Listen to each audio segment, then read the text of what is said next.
미국 영주권을 많이 기각당하는 사유들은 이민 신청 자격 미달, 불법 체류 기록, 노동 허가서, 허가 서류 제출 등의 순으로 나타났습니다.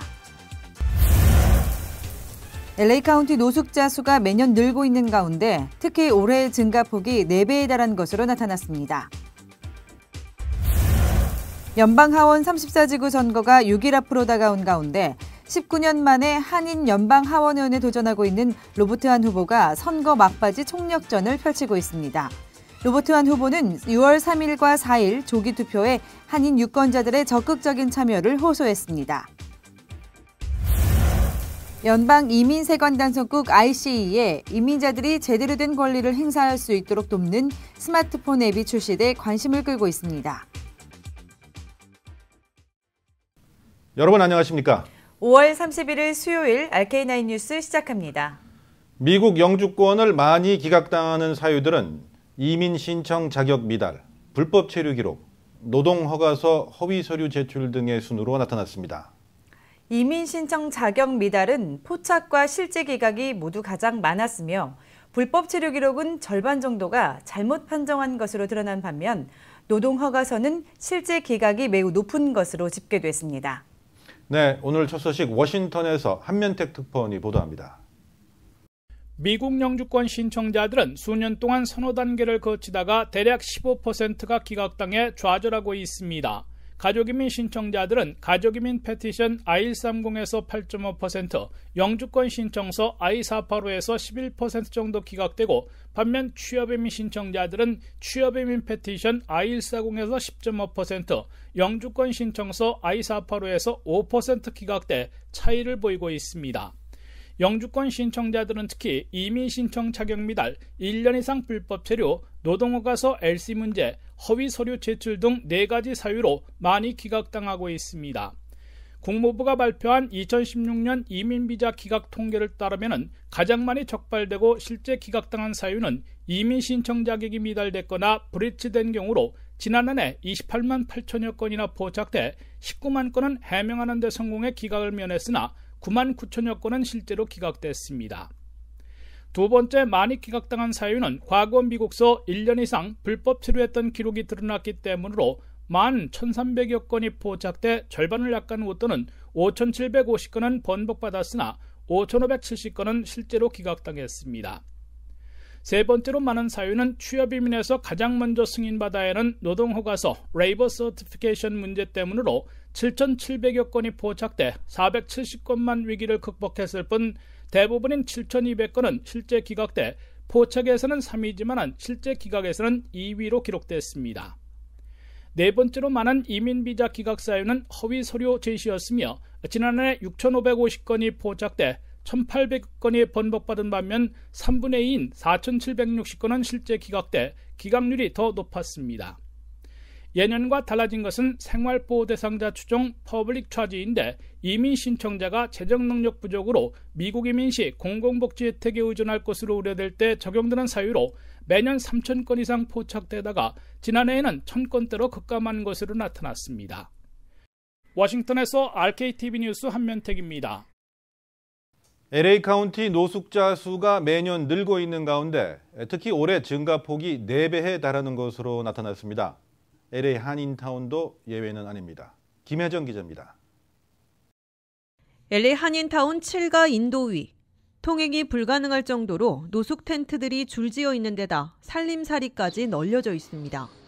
다 찢어진 옷과 부서진 가구, 더러운 생활용품들로 보는 이들의 눈살이 저절로 찌푸려지는 데다 각종 쓰레기를 그대로 쌓아둬 악취는 진동을 합니다. 타운 내 일부 상가 업주들도 밤마다 업소 문 앞에 자리를 깔고 잠을 자는 노숙자들로 골머리를 앓고 있습니다.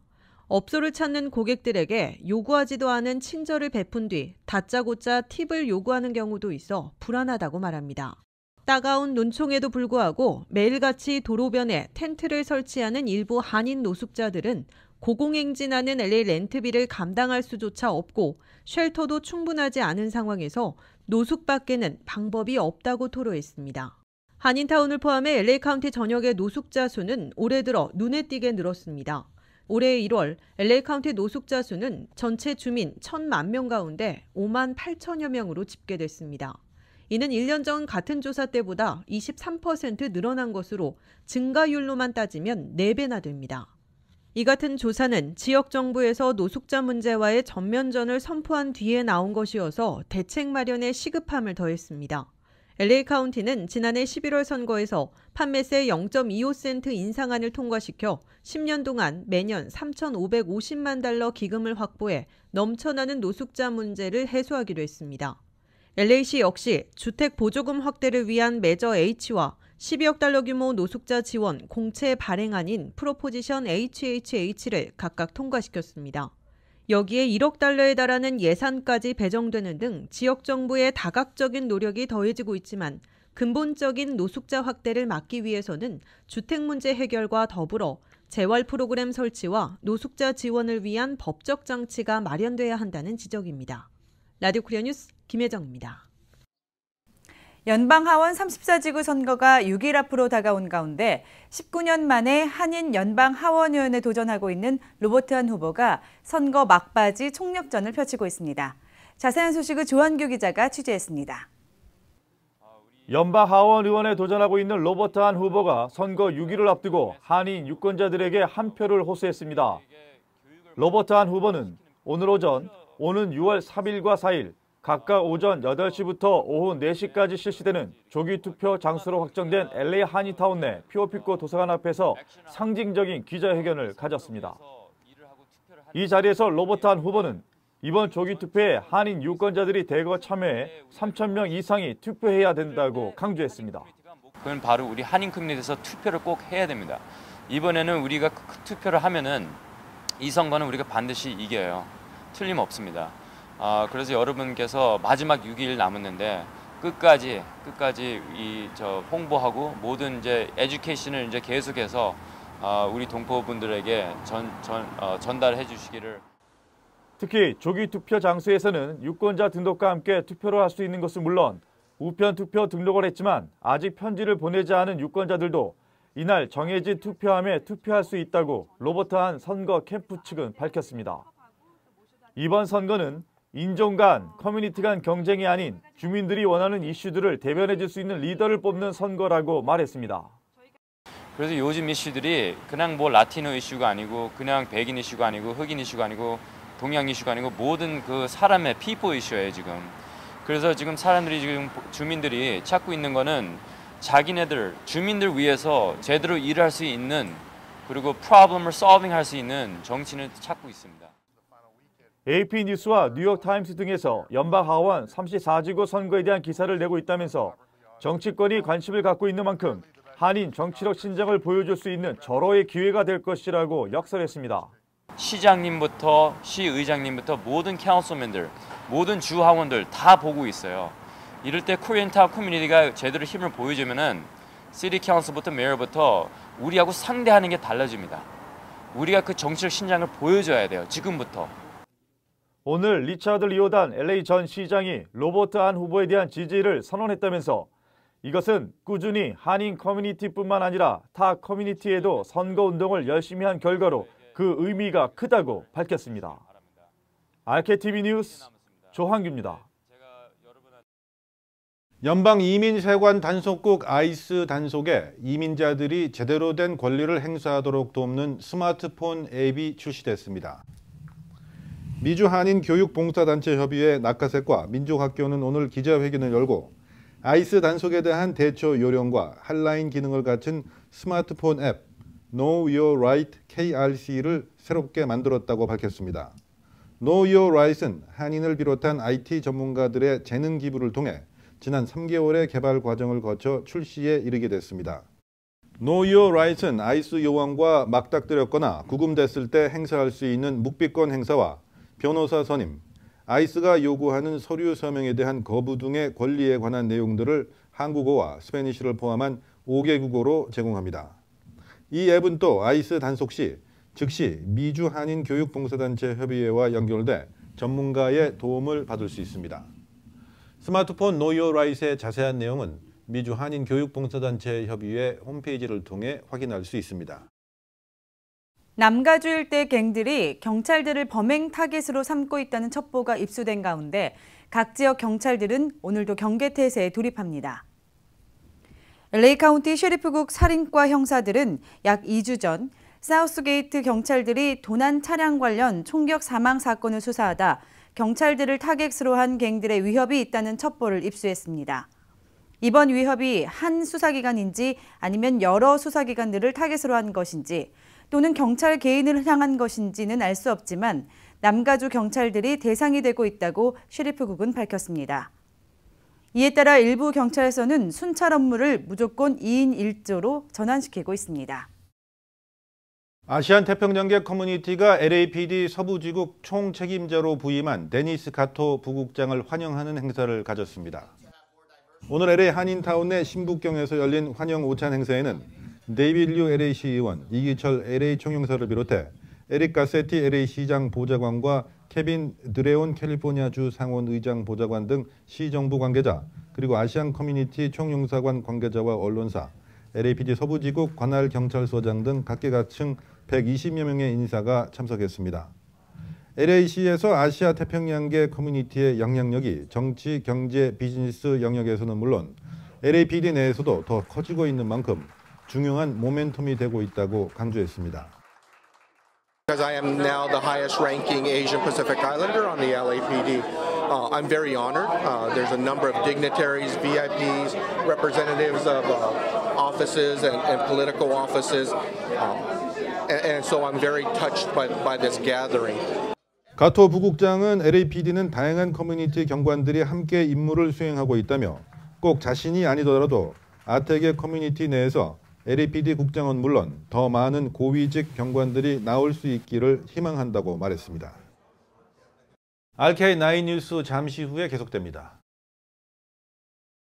도널드 트럼프 대통령이 파리 기후협정에서 미국이 탈퇴하기로 했다고 오늘 인터넷 매체 악시오스가 보도했습니다. 이 매체는 이번 사안에 정통한 2명의 관계자를 인용해 이같이 전하면서 환경보호청의 스콧 프루이 청장을 포함한 팀이 탈퇴 방식 등 세부 내용에 관한 작업을 진행 중이라고 설명했습니다. 이 팀은 파리 협약에서 공식 탈퇴할 것인지 혹은 그 근간인 유엔 기후변화 협약에서 빠질 것인지를 선택할 예정입니다. 전제의 경우 3년 정도가 소요되며 후자를 택할 경우 시간이 더 적게 걸리지만 더 극단적인 선택이 될 전망입니다. 한편 트럼프 대통령은 오늘 트위터에 파리 기후협정에 관한 내 결정을 며칠 내 발표할 것이라고 밝혔습니다. CNN 방송은 도널드 트럼프 대통령이 참수된 듯한 기괴한 형상을 들고 사진을 찍어 파문을 일으킨 여성 코미디언이자 방송인 캐시 그리핀과의 계약을 해지했다고 오늘 공식 발표했습니다. CNN은 트위터에 우리 새해 전야 프로그램에 등장해온 그리핀과의 계약을 종료했다고 밝혔습니다. CNN 대변인은 USA 투데이에 보낸 성명에서 그리핀이 한 짓은 역겹고 모욕적이라고 말했습니다. 연예 매체 TMZ가 어제 입수해 공개한 사진에는 그리핀이 경직된 표정으로 트럼프 대통령을 닮은 피범벅 얼굴 모형을 들고 있는 모습이 담겨 있습니다. 충격적인 사진을 자주 찍는 사진사 타일러 실드가 촬영한 사진입니다. 그리핀은 자신의 트위터에 조롱 대마왕을 조롱하기 위한 것이라고 썼습니다. 사진이 공개되자 공화당 의원뿐만 아니라 민주당 진영에서도 대통령을 죽이는 농담이 도를 지나쳤다며 비난의 목소리가 나왔습니다. 그리핀은 트위터에서 사진을 삭제하고 진심으로 사과한다, 선을 넘었고 너무 나갔다고 사과 영상을 올렸습니다. 아시아나 승무원이 같은 여객기에 탄 딸을 승무원들이 쉬는 벙커 침대에 눕혔다가 사규 위반으로 적발됐습니다. 기내 벙커는 보안구역은 아니지만 아시아나 사규상 외부인 출입이 금지됩니다. 아시아나는 해당 승무원을 비행기에서 배제하고 사실관계를 조사해 인사조처 여부를 판단하기로 했습니다. 아시아나 항공에 따르면 지난 16일 로마발 인천행 아시아나 항공 오지 562편에서 객실 사무장 A씨가 중학생 딸을 벙커로 데려가 쉬게 했습니다. 당시 비행기에는 A씨의 딸과 남편이 타고 있었는데 딸이 심한 멀미와 탈수 현상을 호소했습니다.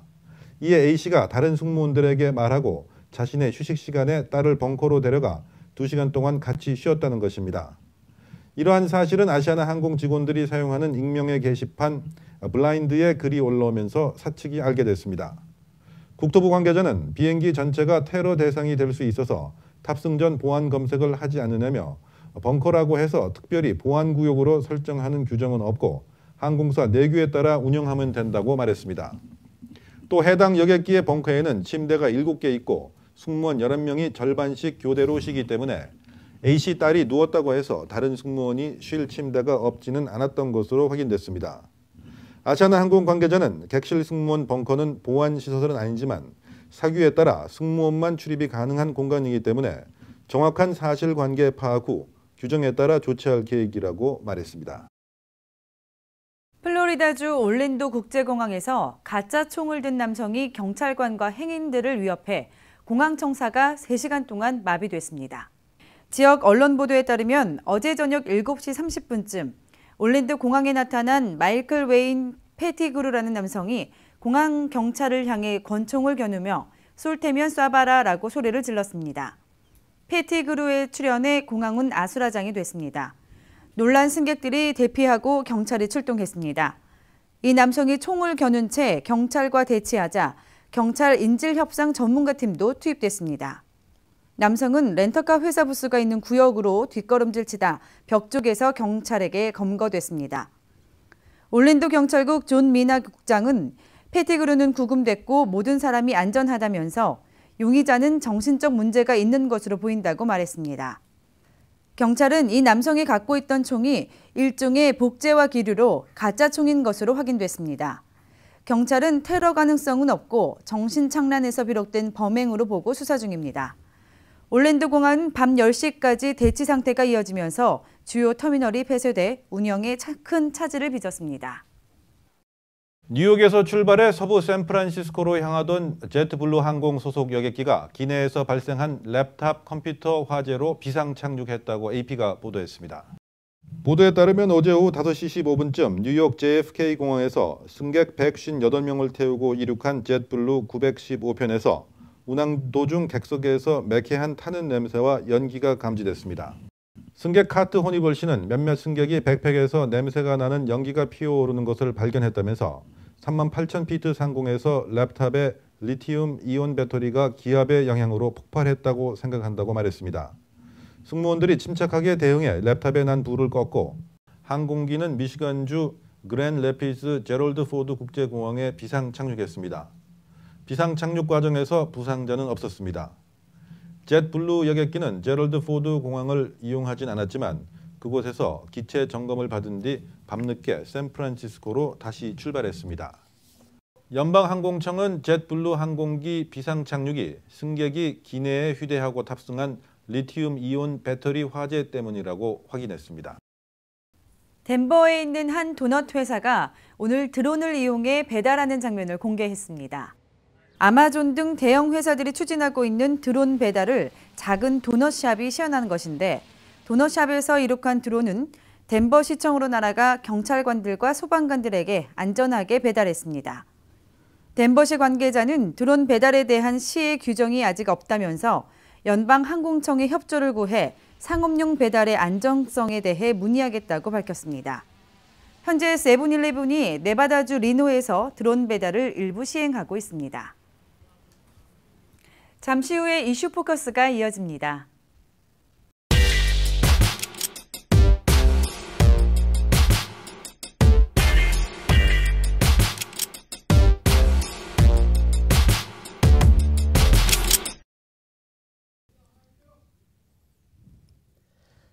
안녕하십니까. 이슈 포커스 시간입니다. 이틀 전 산타바바라 인근 반덴버그 공군기지에서는 북한의 미사일을 공중 격추시키기 위한 미사일 요격 시험 발사가 있었습니다. 결과는 성공적이라고 당국은 밝혔습니다. 사실일까요? 미국의 북한 미사일 요격 실험, 오늘의 주제입니다.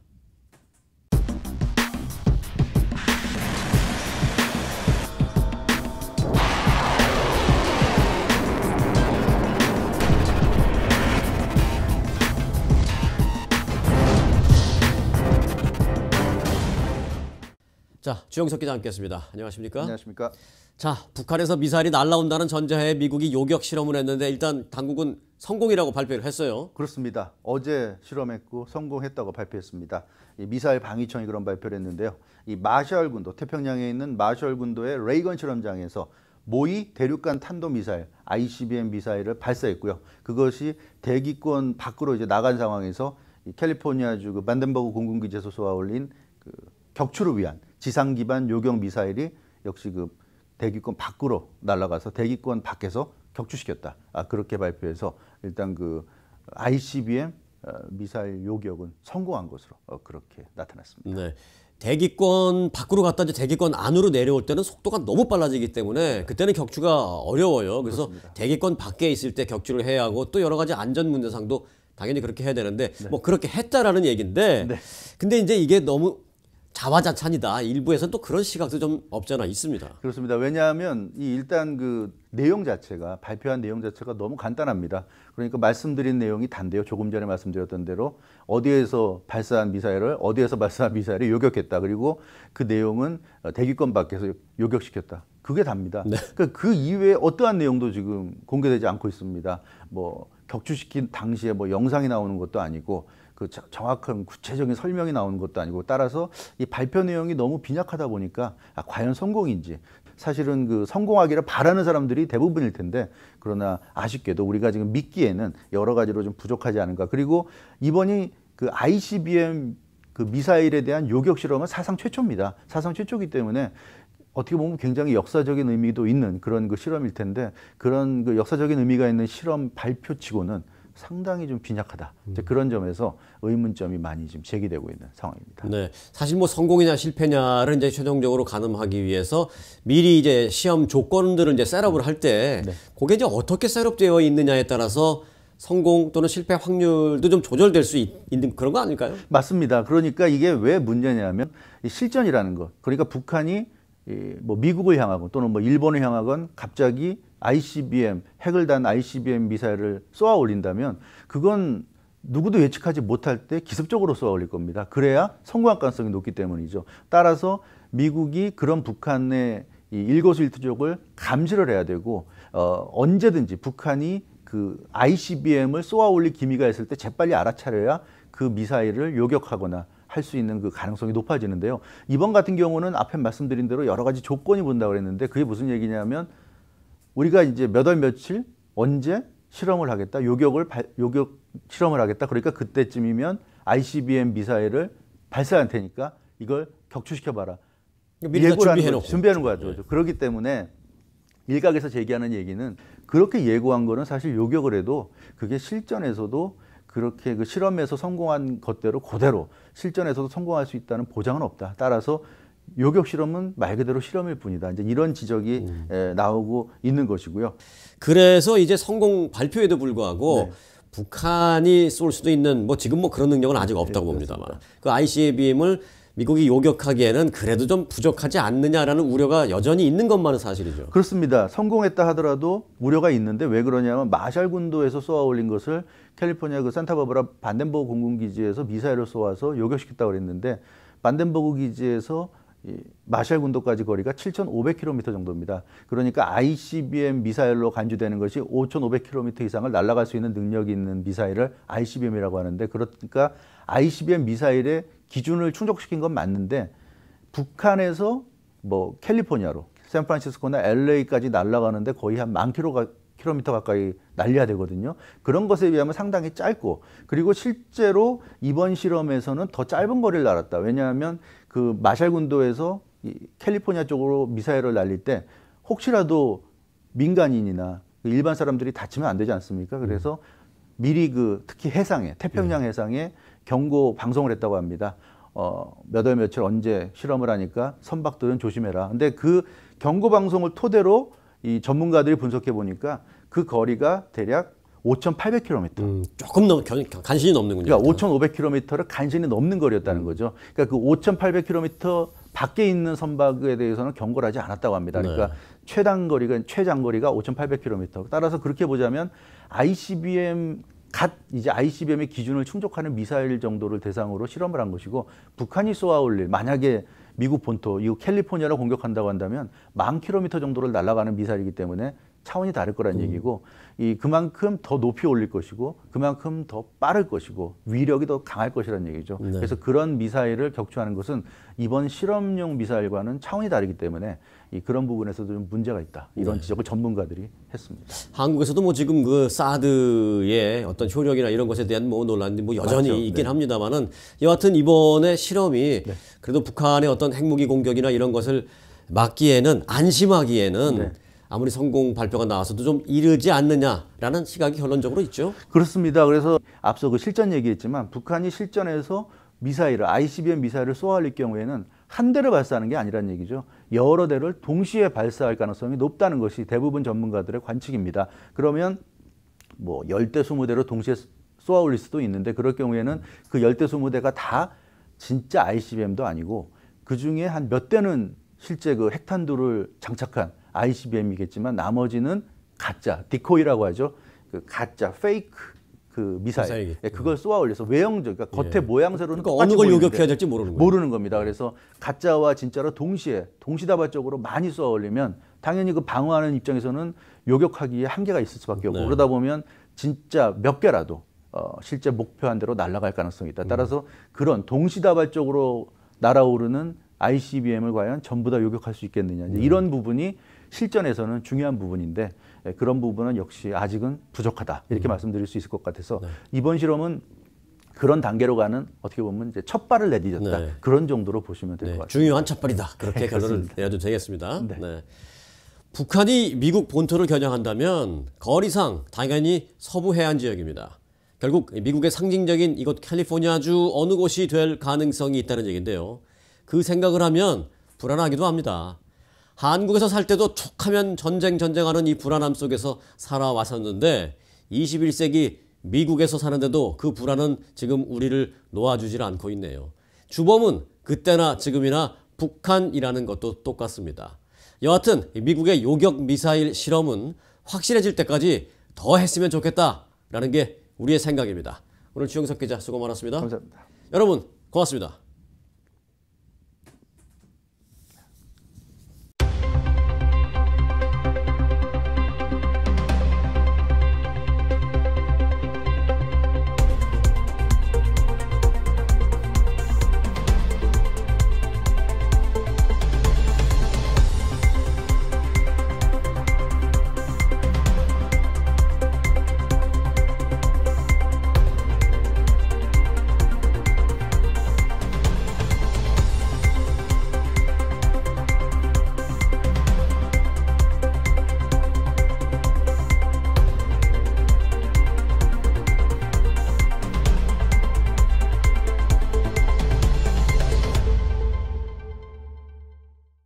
네, 이상으로 RK9 뉴스 모두 마칩니다. 시청해주신 여러분 고맙습니다.